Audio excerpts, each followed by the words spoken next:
Chief Mast with us, Bemidji Police Department. Good morning, sir. Good morning. How are things? Definitely feels like a Monday. But busy weekend. And I hate when that happens. Yeah, busy weekend. We got through it and couldn't ask for better weather. Couldn't ask for a better crowd in town. It definitely was busy and looked like people really had a lot of fun. My biggest concern with Dragon Boat Festival is just proximity of where it is and where most of the traffic in town is.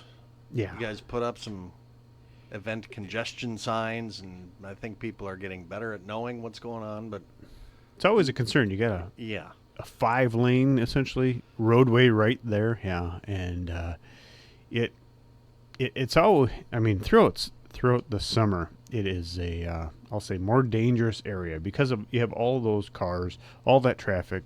Speeds are 35 miles an hour, which is pretty fast when you're mixing in pedestrians. But also, and especially when you have new drivers in town, a lot of tourism, which is what we thrive on, but they're looking around and they're not really looking at you in the intersection. What is going on over there? What's that giant tent? Yeah. Look, there's a big blue bull, Yeah. Yeah. It's an ox, people. But they're looking around and they're trying to see things, not you on a bicycle or not you on foot. And it just, that congestion builds up. And thankfully, we're becoming more aware and we're watching.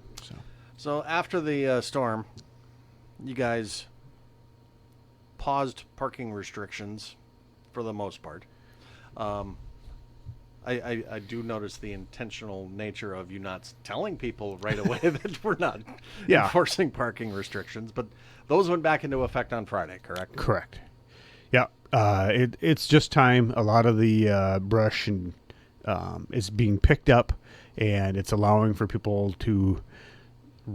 For some people, I mean, especially immediately, you couldn't access your own driveway. You had to park somewhere, and there's brush all over. We really just had to say, obviously pump the brakes on our end and say, you know what, there got to be some reasonableness, some understanding, and of course, we're all about that. So we're trying to work with people, but there is a point where we have to return, and with new residents moving in here for college coming up here this month.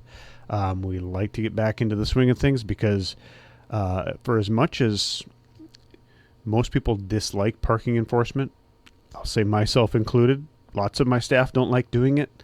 It puts us as the bad guy. However, there is a need, and there's more than a need. There's lots of needs. Residential areas need it for street maintenance. They need it for congestion. You may have noticed if you drove through some of the older neighborhoods, I believe it's 11th Street as a prime example, it's not wide enough for parking on both sides. You have to alternate, thus having calendar parking. If you don't do that and you start to get that staggered both sides of the street, you can't get an ambulance or a fire truck down that road or a tree removal service or whatever. So, there's a need for that. Downtown, businesses like to see turnover. That's what creates profit. And consciously or subconsciously, that 2-hour limit gets people to get into your shop, buy what they're going to buy, and then move on to the next spot and keep customers fresh and because everyone wants to park right in front of the door, even though we buy gym memberships and complain about how far it is to walk to the store, but we all like to do that. So, there is a need, and we have to get back to that. So on Friday, actually the week prior, we were doling out a whole lot of warning. We printed off a bunch of just courtesy, hey, just as a reminder, let's all get back into the groove of things, and remember to look at the signs. And we started on Friday. I don't know that we did a whole lot, kind of a soft start, kind of like a restaurant in the soft opening. And we'll eventually get through this week and start back to where we were. Well, quite honestly, the number of people that attend the Dragon Boat Festival, there isn't adequate parking near the park and the event for everyone that was there. Yeah, absolutely. And it creates a lot of congestion, and people just have to learn and navigate the streets, so to speak. Last week, I believe it was last week, 9 more days? Yeah. You guys had a cardboard cutout of a police car. Did you ever think that was going to get the amount of attention that it got? It's actually plywood. And thanks to one of our officers' daughters who painted that, We Officer Kerrigan, my community service officer, brought a picture of it off Etsy, and the cost was tremendous. And I said, I think we can create that. And her daughter, who is an amazing artist, painted that thing. And wow, what a crowd drawer! I would like to know the number of pictures that were taken at that. And it's great because it brought people in. It gave us a chance to have conversations with people. It just was a good experience. I'm glad we had it. How important is that building a relationship with, let's say, kids under the age of about 10, just to create some trust?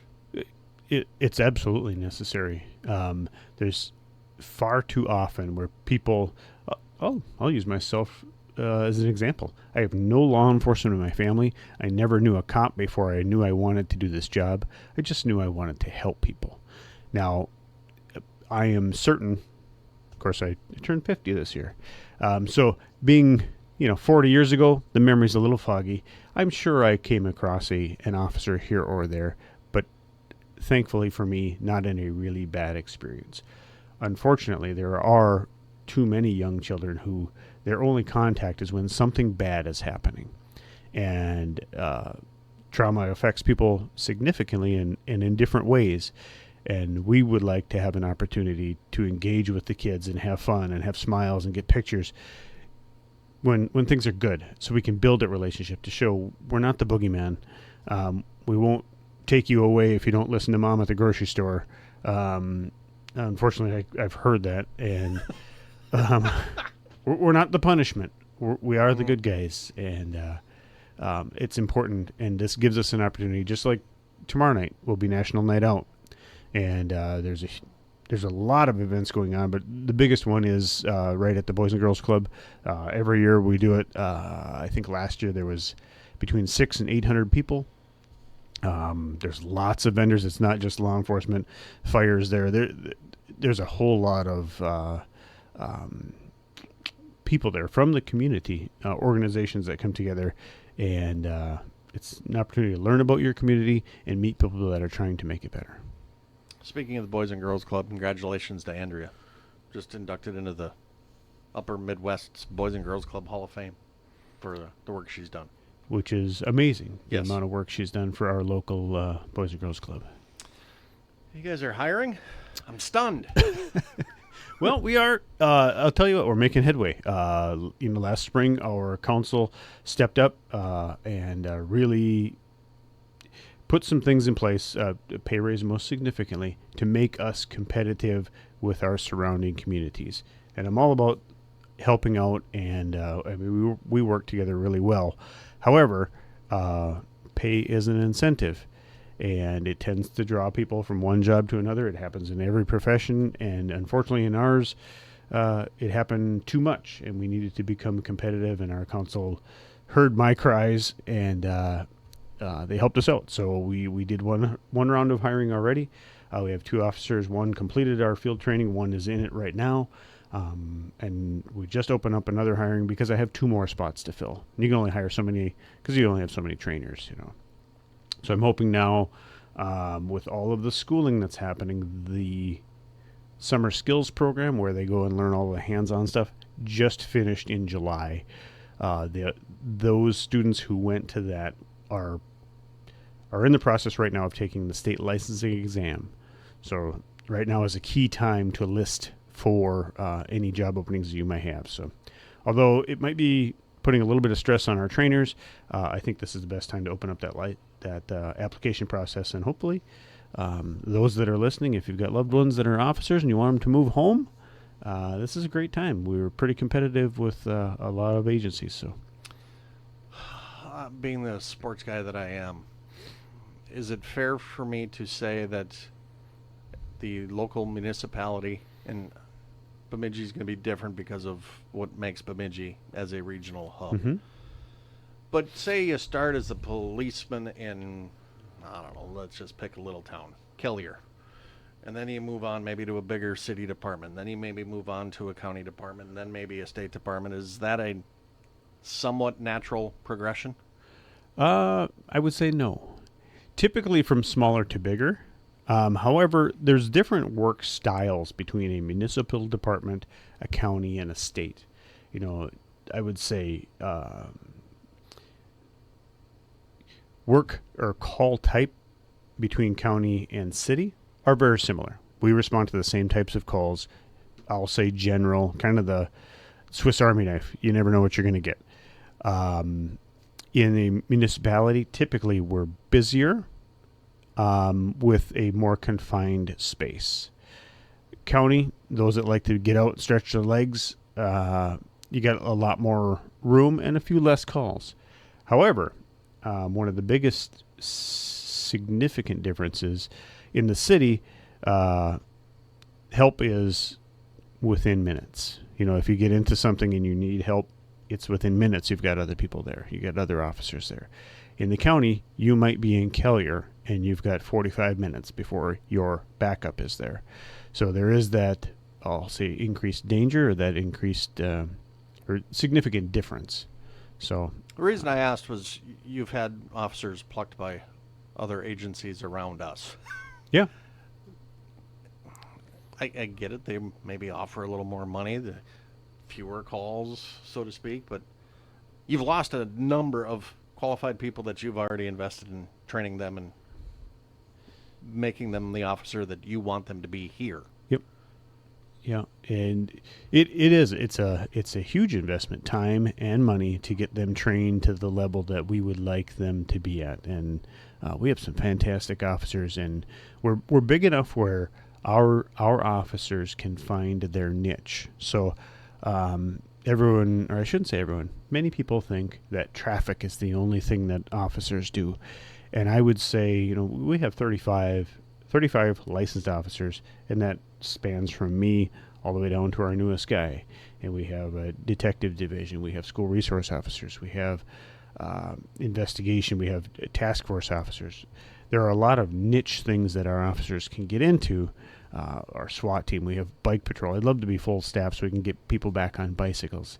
We're looking at a drone program.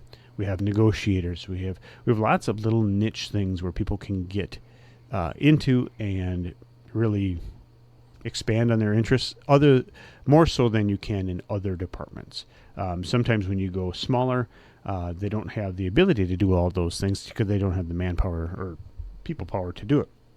When you get into the larger departments, they become really competitive things to get into, and you might try out for the SWAT team multiple times and never get accepted.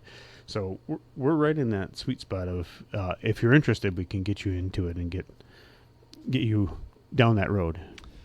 I read the job description maybe a week ago already. Maybe it's even been longer than that for the new round of hiring. But I don't remember all of the specifics of it. But can you just talk about the intentionality of a new officer's schedule? Oh. Meaning when you're on, how long of a time you're off. Yeah.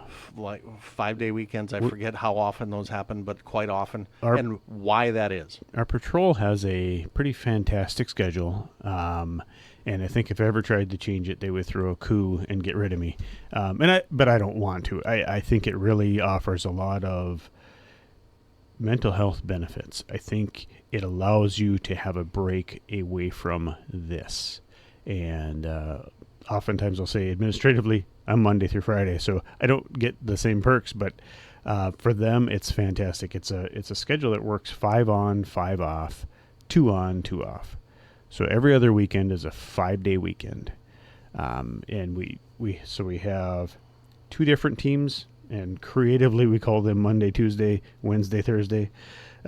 If that's your team name, those are the days you always work.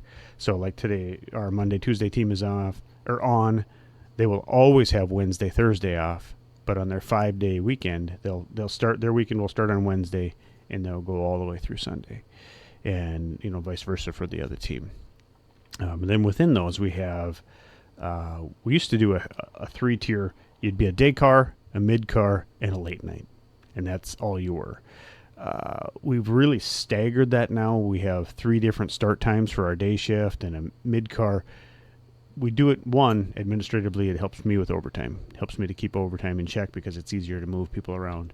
But it also allows people to bid for the shifts that work best for them. For me this year, daycare, I can, push it back to 8 o'clock or whatever. So we have a lot of flexibility in our schedule, but the biggest, I think, draw is that 5 on, 5 off, that 5-day weekend, every other weekend. So, just rounding, you work 14 days a month. You work 184 days a year, somewhere in there. So half a year work. Technically, you still work the hours. You still work 2,080. Yeah, it's around there, 2,080 hours a year. So you still work a full-time job, but Has that creative scheduling become the norm everywhere? it is becoming more and more the norm. Matter of fact, Brooklyn, not Brooklyn Center,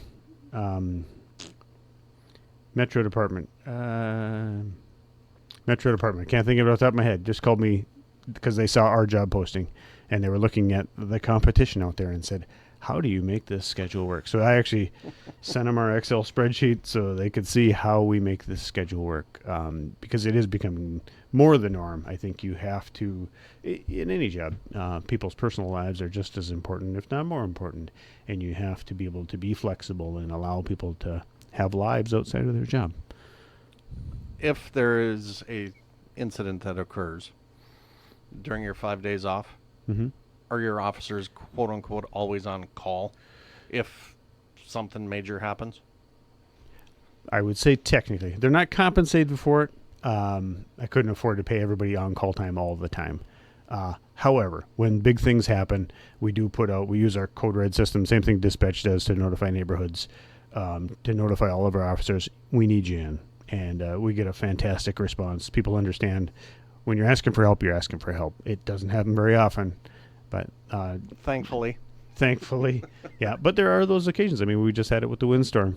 Can you come in now? And for that one, the response was light because everyone was trapped in their own driveways. We went out and picked up a few people, and that helped. But How can people apply? well, What requirements do they need? Well, that's a tricky question. It's changed a little bit over the years. Minnesota has 3 different paths you can go down now. The most common is a degree, a minimum 2-year degree, go through the skills program, take the state licensing exam, and be eligible. You don't actually get licensed until an agency hires you. Then you're licensed. And that may be a common across other professions, but that's what it is. So get your degree, minimum 2-year degree. We've seen a big change in that. It used to be minimum degree was 2-year degree, and if you needed, people would go for a 4-year degree. It was so competitive, you had to have a 4-year. When I got hired, if you didn't have a 4-year degree, you didn't even get the second interview. That's gone away now. We see a lot less who have 4-year degrees, which is unfortunate. I think education in any occupation is important. Now, do you need it to do the job? No. But I think it does make us a little more well-rounded. So the degree route. You can also do reciprocity from, say, another department. In Minnesota, it takes 3 years. Our most recent hire, she was an officer in another state for 3 years and decided to move here with family, and so that's how that officer was able to get licensed here without that state licensing exam. And then there's the military route, which is 5 years of experience, or 5 years in a policing assignment within the military. So 5 years that way. So 3 different routes. To apply for us specifically, we have links on our Facebook page. We also have links on the City Hall or City of Bemidji website. You can walk in and, apply. So lots of options to get on board. Chief, you have a good week. Thank you. Appreciate the time.